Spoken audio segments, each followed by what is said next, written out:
Bismillahirrahmanirrahim. Welcome to JS online classes. Student, now it's time for a maths. Today we start lecture number 28 और हम discuss कर रहे हैं आज अपने हॉलीडे होमवर्क के पेज नंबर 7 to 12. हमारा हॉलीडे होमवर्क है जो हम ऑलरेडी स्टार्ट कर चुके हैं पिछले वीक से. पेज नंबर 7 पे देखें हमारे पास क्या है. The variable x and y are connected by the equation y is equal to x square plus 6x plus 9. Complete the table for y is equal to x square plus 6x plus 9. हमारे पास एक equation given है y के साथ जो connected है. हमारे पास by the equation x and y है जो हमारे पास एक इक्वेशन के साथ कनेक्टेड है. y हमारे पास इक्वल है इसके साथ और x की वैल्यूज़ हमारे पास गिवन है. -5, 4, -3, 2, -1 एंड 0. अब आपने करना क्या है.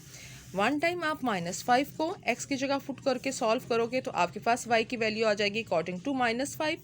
सेकंड टाइम आप -4 को x की जगह पुट करोगे और सॉल्व करोगे तो आपकी सेकंड वैल्यू आ जाएगी अकॉर्डिंग टू -4 y की वैल्यू आ जाएगी. इसी तरह आप सेपरेटली तीनों -3, -2, -1 और 0 को सेपरेटली पुट करते जाओगे और उसकी इसी तरह से हमारे पास y की वैल्यूज़ भी आती जाएंगी. अभी मैं आपको वर्बली बता रही हूँ. उसको हम 2 पार्ट मैंने सॉल्व किए हैं ताकि आपको थोड़ा इजीली सॉल्व हो जाए. हमारे पास ये देखें टेबल गिवन है. हमने पहले -5 व्हेन हमारे पास x इज इक्वल टू -5 और y is equal to x² plus 6x plus 9 है. -5 को हमने x की जगह पुट कर दिया. जहाँ जहाँ x था हमारे पास इक्वेशन में यहाँ पर स्केयर है तो एज इट इज़ रहा. अकेला x है उसके साथ मल्टीप्लाई हो रहा है 6 तो वो सेम रहेगा. बस आपने x की जगह उसकी वैल्यू को पुट कर दिया. -5 का स्केयर +25. ये ब्लेंडर कर देते हैं इस बच्चे कि आपके पास जब भी नेगेटिव वैल्यू का स्केयर होगा वो पॉजिटिव में कन्वर्ट हो जाएगा. तो 25 प्लस माइनस -6 5 30 प्लस 9 सॉल्व करेंगे तो आपकी वैल्यू आ जाएगी y इज इक्वल टू 4 जो कि हमने आंसर ऊपर लिख दिया है. सेम दिस वन जब when x is equal to -4 तो आप x की जगह -4 को पुट करोगे. -4 का स्केयर भी हमारे पास ऑब्वियसली 16 प्लस 16 के इक्वल आया है.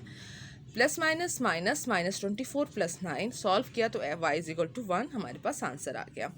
आपको सेम ये values as it is put करते जाओगे और इसकी वैल्यूज़ को फाइंड आउट करोगे. ओके. क्वेश्चन नंबर 8 है solving a fractional equation by using quadratic formula. ये देखें हमारे पास पहले सिंपल इक्वेशंस थी आई जिसको हमने सॉल्व किया था मिड टर्म ब्रेकिंग के साथ कंप्लीटिंग स्क्वायर मेथड के साथ पिछले हमने लेक्चर में. अब हमारे पास है क्वाड्रेटिक फार्मूला.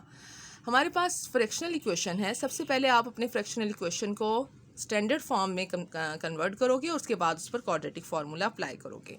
ए पार्ट में सॉल्व करके आपको दिखा देंगे लेकिन बी पार्ट में भी सिंपल वैसे ही है. आपने इसके डिनोमिनेटर को इधर x से मल्टीप्लाई करोगे. मल्टीप्लाई करने के बाद आप इसको फिर एक साइड पे शिफ्ट करके आप इसको स्टैंडर्ड फॉर्म में कन्वर्ट करके फिर आप इस पर क्वाड्रेटिक फार्मूला अप्लाई करोगे. ओके. क्वाड्रेटिक फार्मूला हमारे पास है.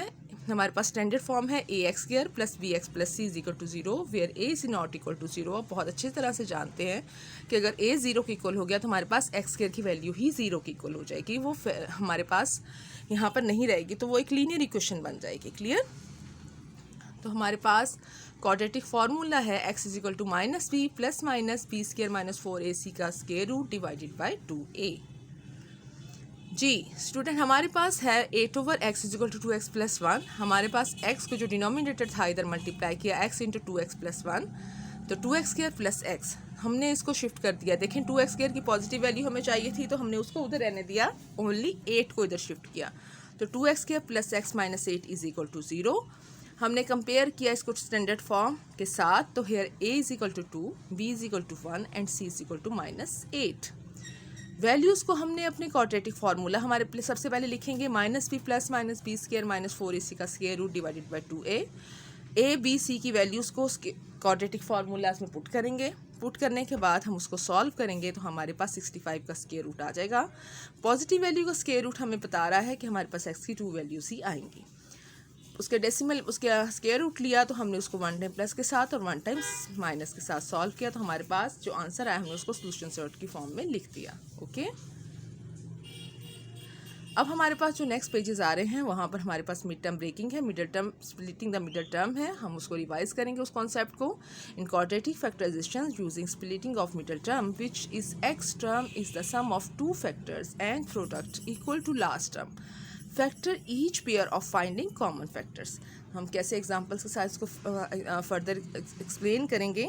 हमारे पास है एक एक्सप्रेशन है x² + 8x + 12 है। हम a और c को 12 और इसका हम हमारे पास जो a कोफिशिएंट 1 था मल्टीप्लाई किया 12 आया, उसके फैक्टर्स बनाए 1 और 12 एंड 2 एंड 6। हमने वो जो फैक्टर्स है उसको ऐड करके देखें हमारे पास क्या मिड टर्म जो है सेंटर में जो वैल्यूज़ है वो हमारे पास आ रही है। 1 और 12 को ऐड करते हैं तो वो 13 के इक्वल है, तो वो हमें नहीं चाहिए।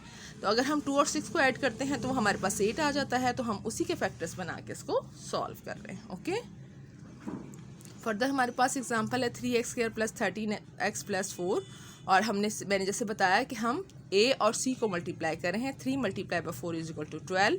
12 के फैक्टर बनाए 12 × 12। तो देखिए हमें 13 रिक्वायर्ड था, तो 12 में 1 ऐड करेंगे तो 13 आ रहा है।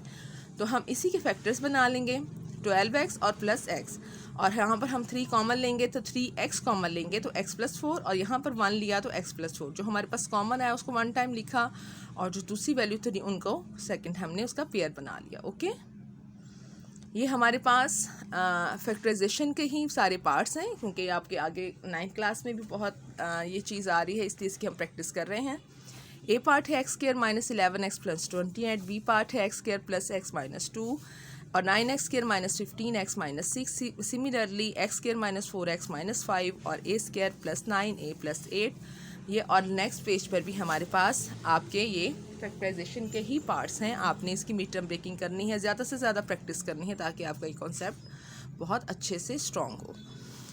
4p² + 8p + 3 और जी पार्ट है c² - 9c + 20 और d² - 16d + 28। 3 9² + 10 9 + 7 a² + 2h - 120। ये आप सारा कॉन्सेप्ट पहले हम 7th क्लास में भी डिस्कस कर चुके हैं, लेकिन थोड़ा अगर कुछ कमी थी उसको हम आज 8th में कंप्लीट कर रहे हैं। ओके, अब हमारे पास कॉन्सेप्ट है इनइक्वालिटी सिंबल्स का। ये हमारे पास है less than, greater than, less than, equal to और ग्रेटर देन इक्वल टू, और ये नॉट इक्वल टू। इन सिंबल्स को यूज़ करके हम अपने अगले 2 पेजेस को सॉल्व करेंगे। जी, solution set to 1 variable inequalities. हमारे पास है y लेस देन 27।